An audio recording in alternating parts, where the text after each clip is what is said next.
주신 주님 주의 나라 임하셨네. 이 땅 위에 주님께 영광.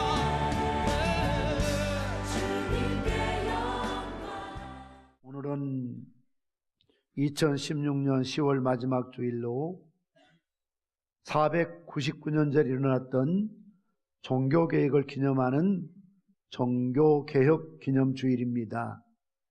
우리 기독교를 가리켜서 신교 또는 개신교는 개혁교회라고 부릅니다. 영어로는 Reformed Church라고 합니다. 이 개혁이라는 말에 영어의 Reform이라는 말은 글자 그대로 리라는 것은 다시 폼, 틀을 짠다는 겁니다. 다시 틀을 짠다는 것은 원래 순수했던 그 사랑, 처음 순수했던 그 동기, 처음 세웠던 그 목적. 그래서 초대교회로 돌아가자, 처음 교회로 돌아가자, 첫사랑으로 돌아가자, 이렇게 외치고 있지 않습니까? 저도 목회를 하면서 늘 그런 생각을 갖습니다. 지금부터 29년 전에 처음 개척할 당시 그 마음, 그 순수함, 그 열정, 이것을 가져야 한다. 또 가정에서도 처음 만나서 서로 데이트하고 연애하며 결혼했던 그때 그 마음을 가져야 한다. 우리 직분자들도 처음 장로님으로, 권사님으로, 안수집사님으로 피택되시고 교육받고 임직받을 때 그 처음 마음으로 가야 한다. 그래서 리폼, 이 말은 어떤 새로운 것이 아니고 처음 가졌던 순수함, 열정들, 목적들, 이런 것으로 돌아가는 겁니다. 우리가 교회 개혁을 해야 된다, 새로워져야 된다, 이것은 처음 세워졌던 사도행전에 등장하는 예루살렘 교회 같은 그런 성령운동, 그런 말씀운동, 그런 전도하고 선교하고 서로 구제하고 그리고 서로 교육하고 가르쳤던 그런 모습으로 교회가 되도록 가야 된다라는 의미에서의 개혁입니다. 그래서 개혁자들은 어떤 인간적인 공로에 한거에서 오직 믿음이라고 외쳤고요. 종교적 특권을 반대하는 신자는 누구나 하나님의 자녀로 직접 나아가서 기도할 수 있다. 오늘날 저와 여러분들은 이런 말들이 그렇게 대단하게 들리지 않을지 모르지만 지금도 카톨릭에서도 그렇지만 옛날 중세시대에 여러분들이 직접 기도한다는 것은 상상도 할 수가 없었습니다. 여러분들은 직접 기도할 수 있는 자격이 없다고 말하고 있습니다. 그래서 내가 어떤 기도하기 위해서는 내가 바로 예수님께 하나님께 지금처럼 기도할 수 있는 것이 아니고 먼저는 이제 사제인 신부에게 찾아와서 기도해야 합니다. 그걸 고해성사라고 합니다.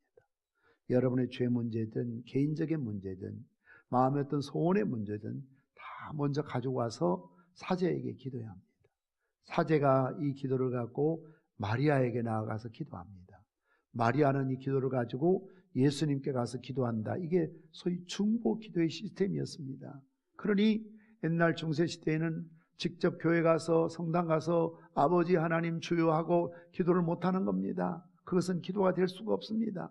항상 사제를 통해서, 사제는 마리아를 통해서, 마리아는 또 예수님을 통해서 그렇게 해서 예수님 기도를 들으신다, 그렇게 말해서 소위 만인 제사장이라는 것은 사제만이 제사장이 아니고 만인, 예수 믿는 모든 사람들이 제사장이다. 그러니 저도 여러분들도 바로 하나님 앞에, 예수님 앞에 기도할 수 있다. 그 당시에 사람들에게는 이것은 정말 청천벽력 같은 이야기였습니다. 충격적인 이야기였습니다. 성경도 그 당시 평신도들은 읽을 수가 없습니다. 소유할 수가 없습니다. 그런데 이 성경을 직접 읽고 또 가르칠 수도 있다. 이것은 혁명적인 사건이었습니다. 그래서 리폼이라는 것은 원래 모양으로, 처음 그 순수했던 동기로, 처음 사랑으로 회복하자. 이것이 개혁입니다. 혁명과 개혁은 다릅니다. 혁명은 모든 근거를 없애고 집을 헐어버리고 털어버리고 새로 하는 것을 혁명이라고 하고요. 종교 개혁이라는 것은 원래 가지고 있었던 성경적인 순수한 그 믿음, 그 복음, 그리고 사랑, 그리고 모든 목적을 처음대로 돌아간다라는 의미로 리폼을 썼던 것을 볼 수가 있습니다.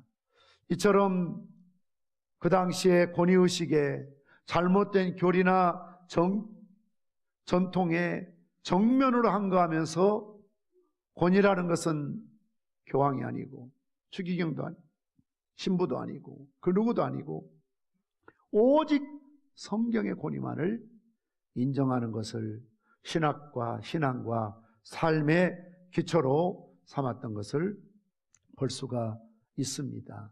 초대교회 예루살렘 교회가 창립되는 순간도 알고 보면 종교개혁이었던 것을 보게 됩니다. 그 당시에 인본주의화된 교회에 하나님의 생명을 불어넣어서 성령의 역사로 생동하는 생명 있는 교회로 발전된 것입니다. 고정화된 교리, 고식화된 종교사상, 고질화된 권위는 완전히 형식과 유선으로 빠져버린 부패한 당시의 교회에 대해서 저항했던 것을 볼 수가 있습니다. 예수님께서 십자가에 못 박히실 당시의 종교계는 말할 수 없이 부패되어 있었습니다. 율법이 형식화되고 유대교는 로마 권력과 야합하고 예루살렘 성전은 물질화되고 권력화되어서 예수님께서 성전에 들어가셔서 매매하는 사람들, 장사하는 것들을 다 내어 쫓으시고 내 아버지의 집은 만민이 기도하는 집이라고 말씀하셨습니다. 이것이 그 당시의 교권주의자들에게 정치적 사건으로 잘못 해석되어서 예수님이 밀란을 일으키는, 데모하는, 선동하는 이런 사람으로 자꾸 빌라도에 가서 고발했습니다. 빌라도는 정치인입니다. 명석한 사람이요, 공부를 많이 한 사람이었습니다. 아무리 예수님을 조사하고 과거 행적들을 털어보아도 예수님은 흔히 말하는 정치적 메시아는 아니거든요. 가장 인간의 본질적인 근본적인 죄 문제를, 생명의 문제를, 구원의 문제를 해결하기 위해서 이 땅에 오셨다는 것을 빌라도는 알았습니다. 그래서 그에게 진리가 무엇이냐고 질문까지 던졌던 것을 볼 수가 있습니다. 그럼에도 불구하고 데모해서 수많은 사람들을 선동해서 그를 십자가에 못 박아라고 그래서 우유부단했던 빌라도가 예수님을 성난무리에게 넘기게 되고 결국 십자가에 죽으셨던 것을 볼 수가 있습니다. 이러한 스토리를, 이러한 역사를 오늘 다 읽지 않았습니다만 사도행전 2장에 베드로의 설교를 통해서 베드로는 뭐라고 말합니까? 담대하게 너희가 십자가에 못 박아 죽은 예수는 바로 우리가 기다렸던 메시아였다는 사실을 강조하고 있습니다. 지금 오늘 본문의 말씀처럼 베드로 요한은 산헤드린 공회에 잡혀와서 지금 취조를 당하고 있습니다. 예루살렘 미문에 앉아있는 40여 세 되는 안전병을 일으킨 사건이 빌미가 되고 산헤드린 공회는 예수님이 십자가에 못 박아 죽이면 끝장날 줄 알았는데 예수님께서 행하셨던 그런 기적이 또 일어나고 있는 겁니다. 예수님이 안전병을 일으키셨던 것처럼 베드로도 요한도 안전병을 또 이렇게 세우는 겁니다. 이 소문이 민간에 파다하게 지금 퍼지고 있습니다. 그러니 사람들이 지금 요동하고 있습니다. 사람들이 지금 굉장한 관심을 갖고 지켜보고 있습니다. 이러한 사실을 한 산헤드린 공회가 베드로 요한을 잡아들여서 아무리 취조하고 벌을 주려고 해도 벌을 줄 제목이 없는 것입니다.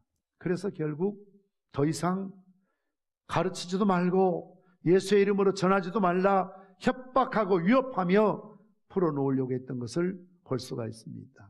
이 장소는 어떤 장소입니까? 바로 예수님을 십자가에 못 박아 죽이도록 결의한 장소였던 것을 볼 수 있습니다. 얼마나 무섭고 살벌하고 위험한 그런 장소인지 모릅니다. 그럼에도 불구하고 옛날에 베드로가 아니었고 옛날에 요한이 아니었습니다. 지난 날들의 부끄러움을 다 물리치고 이제 담대하게 하나님 말씀을 증거하는 내용이 본문에 기록되고 있습니다. 특별히 사도행전 4장 19절 말씀 보면 하나님 앞에서 너희의 말을 듣는 것이 하나님 말씀 듣는 것보다 옳은가 판단하라. 우리 한번 받아서 합시다. 하나님 앞에서 너희의 말을 듣는 것이 하나님 말씀 듣는 것보다 옳은가 판단하라. 이러한 용기와 믿음이 마침내 기독교회를 탄생시키고 개혁의 역사를 시작하게 만들었던 것을 볼 수가 있습니다. 그렇다면 이런 베드로와 요한의 놀라운 역사는 어디에서 오는 것이었겠습니까? 첫째로 하나님이 함께 하신다는 철저한 믿음이 있었기 때문에 가능했다는 것입니다.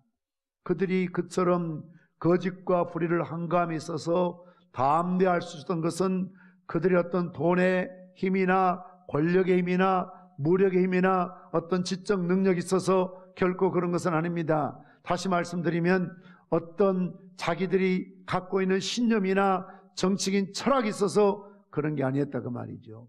그래서 4장 13절에 뭐라고 말합니까? 그들이 베드로와 요한이 담대하게 말함을 보고 그들은 본래 학문 없는 범인을 알았다가 이상히 여기며 또 전에 예수와 함께 있던 줄도 알고 라고 말씀하고 있습니다. 사내들인 공회가 베드로 요한을 어떻게 평가합니까? 본래 학문 없는 사람이다. 요즘으로 말하면 가방끈이 짧고 스펙이 없고 학벌이 없다 그 말입니다. 사실입니다. 베드로 요한은 갈릴리 어부 출신들입니다. 그 당시 목자나 어부들은 가장 가난한 평민에 속한 그런 신분들입니다. 그들이 공부를 많이 할 리가 없었습니다. 그럼에도 불구하고 어찌된 용문인지 베드로가 설교하면 3,000명이 회개하고 돌아오고 그가 선포하고 그가 선언하고 말하면 안진병이가 일어서기도 하고 병든 자가 고침을 받기도 하고 표적과 능력이 나타났다 그 말입니다. 그러니 이러한 사실을 알고 있는 그 당시 사내들인 공회 사람들이 베드로와 요한을 함부로 처리할 수가 없었습니다. 너무나 당당했습니다. 너무나 용기백배했습니다. 왜 이렇게 얼마 전까지만 하더라도 어린 비자 앞에서 주님을 모른다고 부인하고 저주하고 떠났던 베드로가 하루아침에 이렇게 달라질 수 있었을까? 그것은 부활하신 예수님을 직접 만나는 산신앙, 산체험을 경험한 베드로는 이제 더 이상 그 누구도 그 무엇도 두려울 것이 없었습니다. 왜 그렇습니까? 하나님이 나와 함께 한다는 사실을 분명히 깨달았기 때문에 그렇습니다. 그래서 말하기를 하나님 앞에서라고 말합니다. 하나님 앞에서 지금 현재 하나님이 이곳에 함께하고 있다는 겁니다. 나와 함께하고 있다는 겁니다. 하나님 편이 되어서 하나님을 위해서 하나님 영광을 위해서 그는 살아가는 사람이라는 것을 말하고 있습니다. 종교개혁자인 말틴 루터는 웜세이장에 끌려가며 재판을 받습니다. 재판장이 최후에 이렇게 회유합니다. 네가 말했던 것을 취소할 기회를 주겠다. 네가 취소하면 살 수 있다. 벌 주지 않겠다. 네 생명을 부지할 수 있겠다. 이렇게 말합니다. 그러나 루터는 그런 해위의 협박에 무릎 꿇지 않습니다. 살기 등등한 사람들의 얼굴을 보지 않고 그 의리의리한 건물이나 시설을 보지 않고 오직 하나님을 바라보았던 것을 볼 수가 있습니다. 종교재판을 받는 이 위험한 순간에도 하나님 앞에서 호소하는 이 루터의 당당한 모습을 우리는 발견하게 됩니다. 그는 재판장에 서서 이렇게 기도했습니다. O Lord, O God, here I stand. 뭘 말합니까? 오 주님, 오 하나님, 내가 여기 서 있습니다. 내가 여기 있습니다. 여러분들도 때로는 교회 나오셔서 기도하실 때 하나님, 내가 여기 있습니다. 하나님, 내가 여기 서 있습니다. 내가 하나님 편에 서 있다는 겁니다.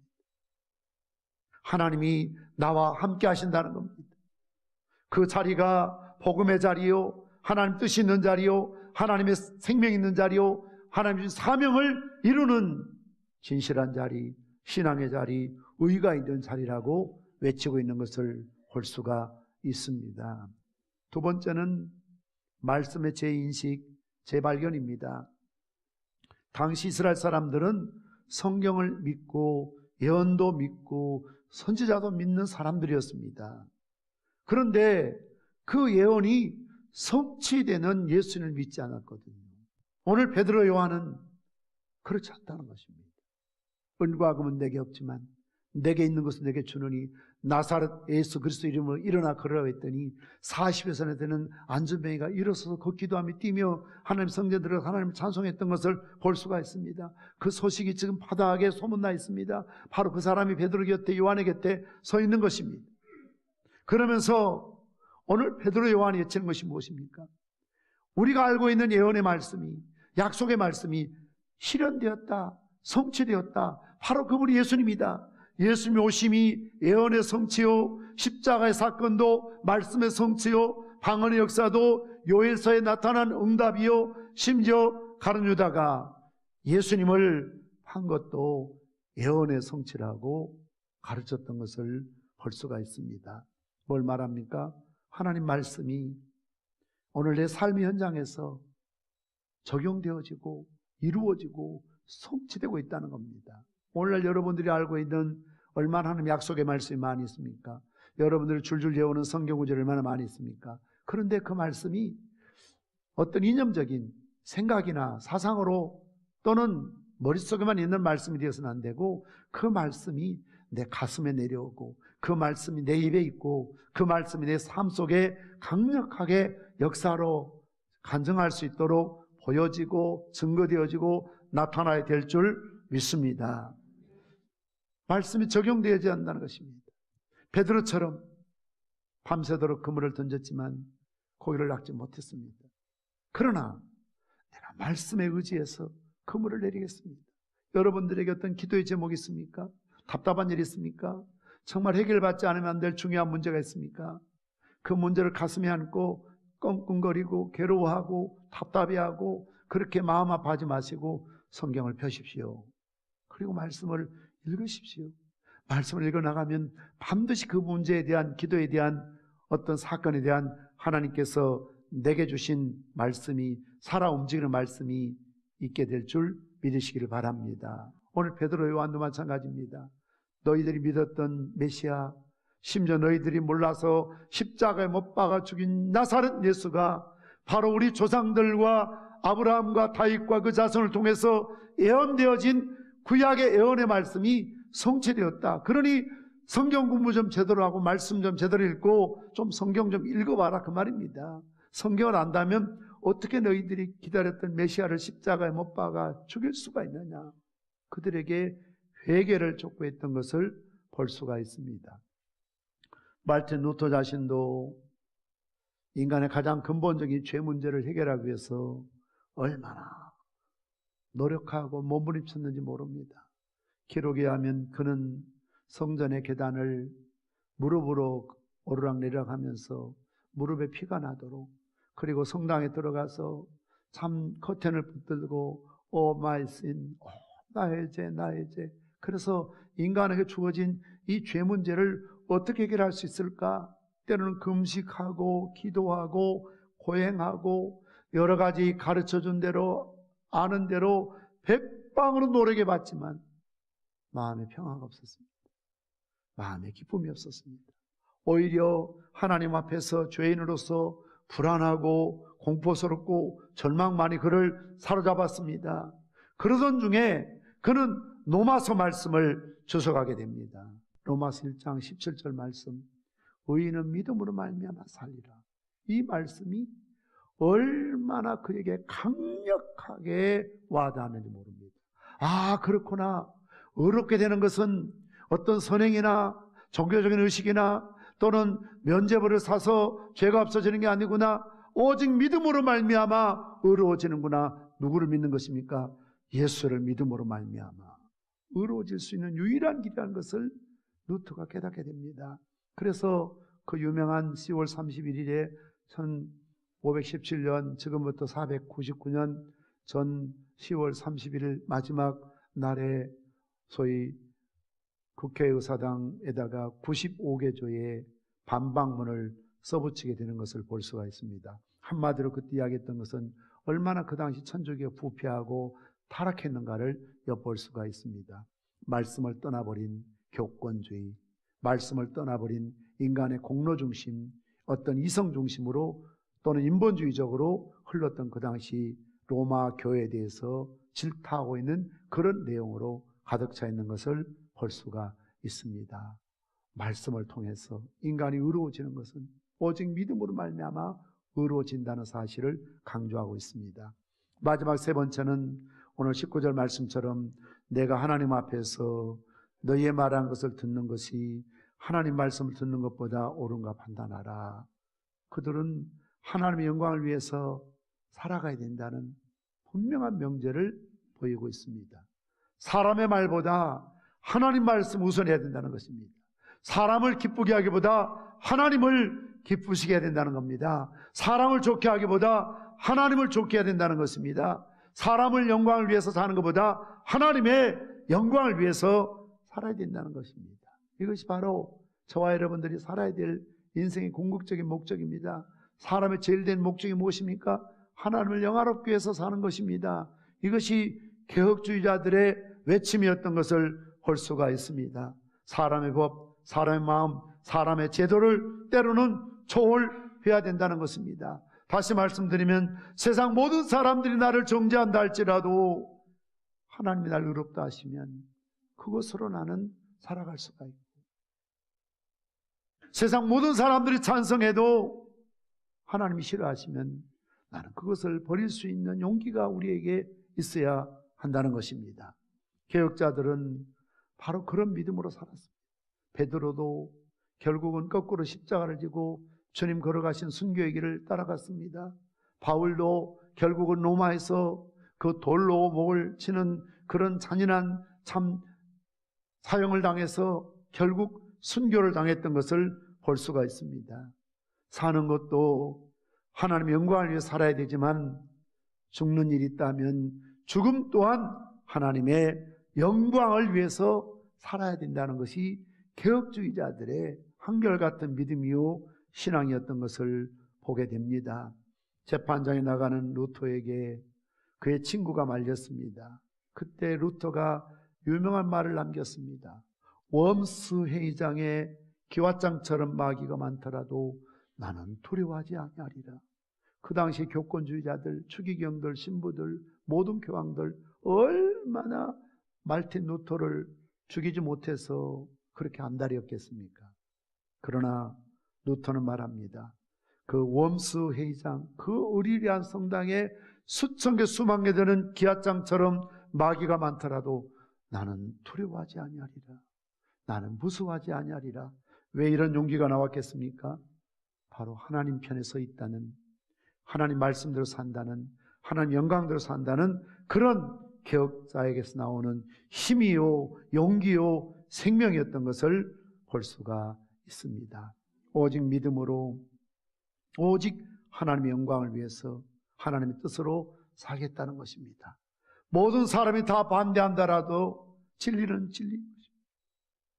모든 사람이 다 찬성하더라도 불의는 결국 불의가 될 수밖에 없다는 것입니다. 이처럼 하나님 편에 서서 진리를 지키기 위해서 진리를 선포했던 그런 종교개혁자들의 아름다운 믿음을 이 시대에 우리가 또한 본받아야 될 줄 믿습니다. 말씀의 결론입니다. 오늘 종교개혁자들의 신앙은 본문의 말씀을 통해서 세 가지로 요약할 수가 있습니다. 첫째로 하나님이 함께 하신다는 철저한 믿음이었습니다. 두 번째로 말씀에 대한 인식, 재발견이었습니다.